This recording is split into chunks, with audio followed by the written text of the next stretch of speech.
네, 앞에서 저희는 해랑강과 마라라에 나타난 동만 조선인의 계급적 분화 양상과 연변 조선족의 계급적 순결성의 보장에 대한 김학철의 현실 인식을 고찰해 보았습니다. 본 차시에서는 그 기초 위에서 함께 해랑강과 마라라의 한계와 김학철 문학의 탄생에 대해서 살펴보도록 합시다. 네, 우선 해랑강과 마라라에 대한 동시대의 평가를 보도록 합시다. 당시 해랑강과 마라라를 이제 쓰고 나서 김학철이 자기의 전우이기도 한 최채에게 작품을 그러니까 이제 초고의 상태에서 작품을 보여줬을 때 최채는 이 작품에 대해서 마음에 안 든다라고 솔직하게 말했다고 합니다. 처음으로 쓴 전우의 장편 소설에 대해서 최채는 같은 전우로서 모두 조선의용군 출신들인데요. 그때 당시 최채는 연변 조선족 자치주의 선전부장을 맡고 있었죠. 그런데 마음에 안 든다라고 말했다고 합니다.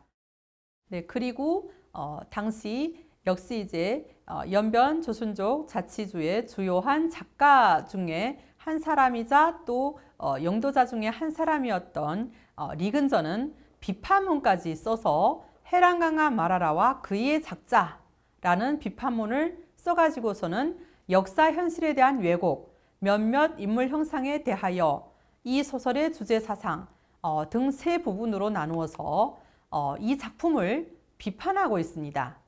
그런데 여기서 이근전이 진행한 비판의 핵심은 김학철이 역사 현실을 왜곡하였고 인물 형상의 부각이 사회주의, 사실주의 문학의 전형성 이론에 위배된다는 것입니다.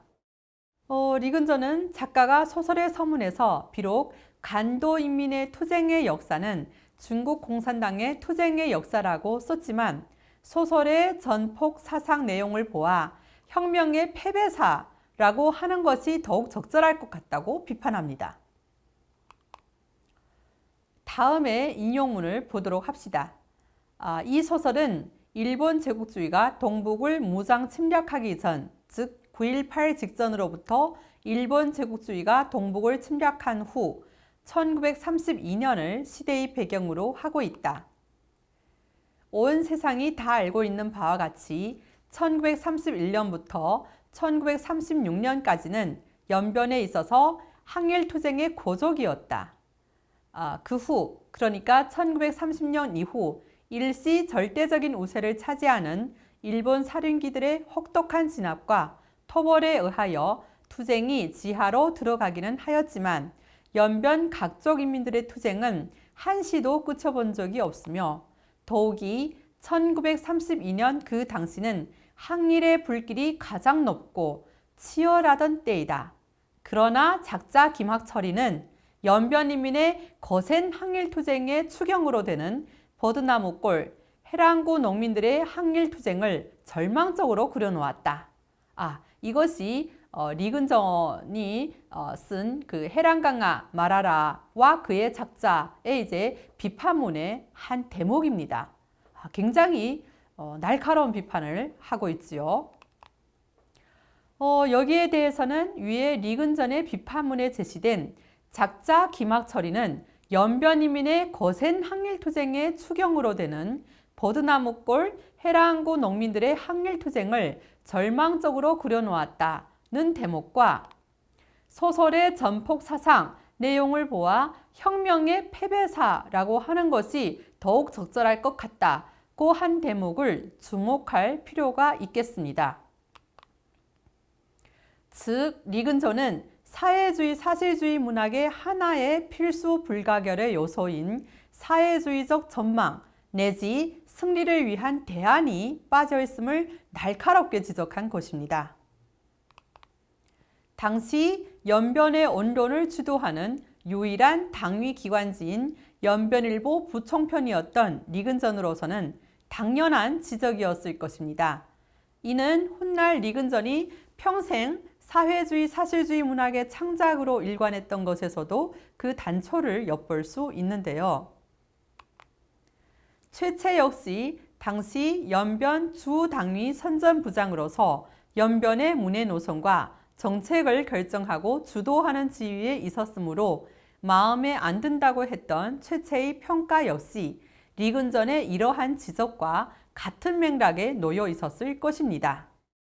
실제로 1930년 붉은 5월 투쟁부터 1936년까지를 동만의 항일투쟁의 최고봉으로 보는 것은 역사학계에서는 거의 공인된 역사적 사실이며 이 무렵 동만 항일투쟁에 대한 중국 공산당의 절대적 용도의 확립과 항일통일전선의 확립이 그러한 항일투쟁의 고조를 일으킨 내적 동력으로 되고 있다고 보는 것이 학계의 공통한 견해입니다. 1934년 3월 중국 공산당은 동만의 유격대 세력을 동북인민혁명군 제2군으로 개편하는데 이는 동만의 항일투쟁의 전성기를 의미한다고 볼 수 있겠습니다. 그리고 일제히 거듭되는 간도 대토벌과 피비린 탄압으로 동북인민혁명군 제2군은 1936년 이후 동만의 마지막 항일 유격 근거지인 내두산 근거지를 포기하고 동만에서 철거하여 무송현 경내로 이동합니다.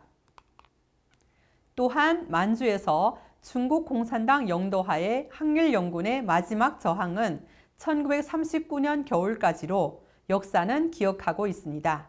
그런데 역사는 또 이 항일투쟁의 고조기에 동만의 인민들이 겪은 지난한 희생도 기록하고 있지요. 그러므로 이 시기를 동만 항일투쟁의 고조기로 본 리근전의 기억도 그리고 이 시기 동만인민들이 겪은 일제의 피비린 토벌과 그로 인한 동만인민들의 참혹한 희생에 대한 김학철의 문학적 재현도 모두 결국은 역사의 진실입니다. 리근전이 역사의 총체적 흐름과 방향을 파악했다면 김학철은 역사의 큰 흐름을 이루는 작은 갈피들, 세부들을 재현한 것입니다. 이에 대해 김학철은 역사적 사실에 충실한 것이라고 나름의 이유를 제시할 것이고 따라서 이는 그의 작가적 양심을 보인 것이기도 합니다. 그러나 현실적인 패배에도 불구하고 다가올 필연적인 승리를 선취하는 것이야말로 작가의 역량을 보여주는 것이라 할 수 있을 것입니다. 그렇게 하지 못했음은 이제 막 장편을 쓰기 시작한 김학철의 작가적 역량의 한계라고 볼 수가 있을 것입니다. 그러나 또 달리 생각하자면 김학철 문학의 본령은 자신이 보고 들은 것을 그대로 적어내는 것, 즉 체험과 사실에 충실한 것이라고 할 수 있는데 이것이 김학철 소설의 특징이자 모종 의미에서는 한계로 되었음은 이미 많은 연구자들에 의해 논의되었습니다. 특히 그의 자전적 소설 격정시대가 그 대표적인 작품입니다. 전통적인 서사를 지향하면서도 거기에서 벗어나 있는 해랑강아 마라라의 이러한 역동적 서사 구조 혹은 바꾸어 말하면 위에서 동시대의 작가 리근전 등에 의해 비판된 한계는 바로 그의 이러한 창작적 기질과 전통적인 사회주의, 사실주의적 서사에 대한 지향이 서로 부딪혀 만들어진 것이라고 볼 수가 있겠습니다.